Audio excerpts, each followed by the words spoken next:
before allowing a triple to Rosario on a ball that Starling Marte probably should have caught in center field. Agrizal had an opportunity to take a step towards stranding Rosario with Wheeler at the plate, but he hit Wheeler before allowing a 3-run home run to Jeff McNeil. McNeil's home run was the first of 3 allowed by Agrizal. Todd Frazier hit a solo home run in the 5th inning, and home run derby champion Pete Alonso hit one with 1 out in the 6th inning. Alonso's home run also chased Agrizal from the game. The 5th start of Agrizal's MLB career was his worst yet. Really, this was the first start in which he struggled. In 5 1/3 innings pitched, he allowed 5 runs on 4 hits, 3 of which were home runs. While Agrizal did not walk a batter, he also recorded just 1 strikeout. As it's been discussed, without generating more swings and misses, it is difficult to see Agrizal's success being sustainable long-term. A 9.6% strikeout rate is not good enough for a MLB pitcher. Only 5 of the 78 pitches Agrizal threw generated a swing and miss. That is just simply not good enough.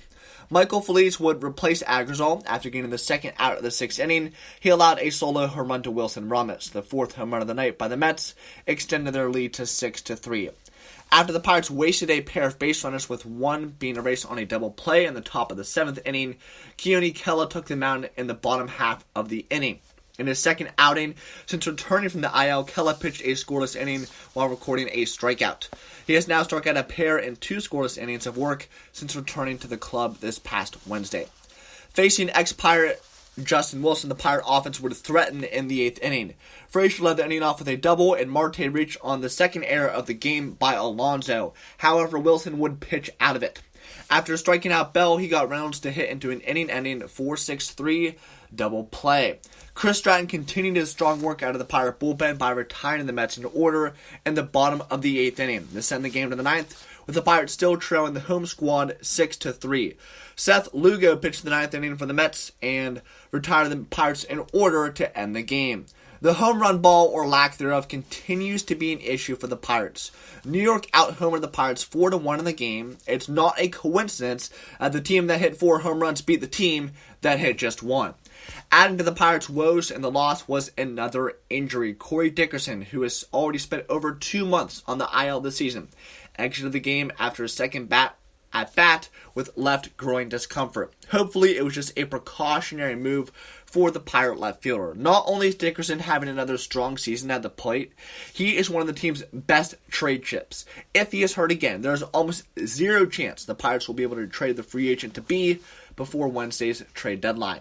The second game of the series is scheduled for 7:10 this evening. Trevor Williams, a 4.96 ERA, 4.47 FIP, will start for the Pirates, and he will look to build upon a strong start his last time out after struggling in his previous 4 starts since returning from the IL. Meanwhile, the Mets will counter with lefty Steven Matz, 4.75 ERA, and a 5.20 FIP. And here is where I struggle as a fan. Okay, because I want this Pirates team to win. When I'm watching games, when I'm going to games, I want this team to win. But at the same time, with the current situation that they're at sitting at 46-57, they are 9 games out of a playoff spot. The only worst team in the National League are the Miami Marlins, and we're closer to the Marlins, only 6 games ahead of them than we are a wild card spot. And I think to myself, right, so this season is lost, right? They're not going to make the playoffs. They're not going to get back in it. So they go out and they trade Melky Cabrera, Francisco Liriano, Corey Dickerson if he's not hurt, and they give young guys opportunities to play. And with that, will most likely come losses. And I'm not rooting for losses, but the losses will lead to a better draft pick, and usually better draft picks equate to better players. And again, this is what makes it so tough about supporting a team that isn't going to win.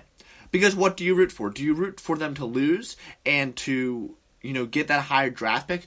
Or do you want to see them go out there and win and maybe try to go for a 502nd straight winning season? It's a delicate balance because if you're not going to make the playoffs, wouldn't you want that higher draft pick? And yes, sitting 11 games under 500 is going to be even hard to get to that 500 point. But for me, personally, I just want to see young guys getting opportunities for the rest of the season and see where we can go from there. The past 2 weeks have absolutely sucked for the Pittsburgh Pirates. For the fourth summer in a row, the Pittsburgh Pirates came into the All-Star break guns blazing, hotter than hell, on a roll, whatever expression you'd like to use. When the second half of the season officially started 2 Fridays ago, Pittsburgh was a few L flags atop the Wrigley Field scoreboard away from first place in the NL Central. But there was no joy in Chicago for the visitors. Instead, the Cubbies flew 3 fat dubs, and the Pirates' late July nosedive began, and it's looking to be worse than anything we've seen since that luscious 16-36 run to end the 2012 season. Following the Pirates at this point is about as enjoyable as mowing the lawn on a mid-August afternoon in Kansas City wearing a tuxedo. It's miserable. The Bucs being out of playoff contention by the last few weeks of September has been common in the latter part of the 2010s. Being out by July 1st, however, is something we haven't known in almost a decade, and it's a shame that the pre-hurdle days look to be crawling back. With the team out of the postseason picture and in a horrendous overall state, I have 3 words that, void of context, may confuse or even upset those who are listening to this. Embrace the futility. To be clear, I'm not suggesting the 2019 Pittsburgh Pirates turn into the 1983-84 Pittsburgh Penguins and go into full-on tank mode. That'd be silly for 2 reasons. 1, because tanking, while effective at times, is also unethical. And 2, because should the Pirates tank without making it pathetically obvious, they're still not going to get a top 3 draft choice. So, from an organization perspective, the Pirates absolutely should continue to try to win, even though those triumphs are of little use when they aren't going toward a playoff chase. While the players and coaches will try to win as many games as possible down the stretch, as far as the big picture is concerned, the worst thing that can happen for the organization over the next 2 months is for the Pirates to get hot and finish with between 77 to 82 wins. This would make the Bucs the same thing they've been the past 3 years: mediocre. In baseball, the worst thing to be is average. Teams that win just about as much as they lose, don't experience the thrill of a playoff run, but are just good enough to have the pick-up first-round leftovers on the draft night dinner table. Over the past 3 years, the Bucs have wallowed in mediocrity, turning out 78, 75, and 82 win seasons between 2016 to 2018. Should the club get hot over the next 2 months, they'll continue to identify as average, and more concerning, almost certainly keep Clint Hurdle, Ray Searage, and Neil Huntington employed. If the Pirates keep on sucking, however, and end up with 90-plus losses, the team will move from average to bad. While it's certainly never fun to root for a team that stinks, if the Bucs smell bad enough when the kids are back in school, it just may make the front office realize that a rebuild is necessary. No matter what the Pirates do between now and July 31st, it's looking like they will be sellers at the trade deadline. It appears increasingly likely that Felipe Vasquez will be among those who is sold.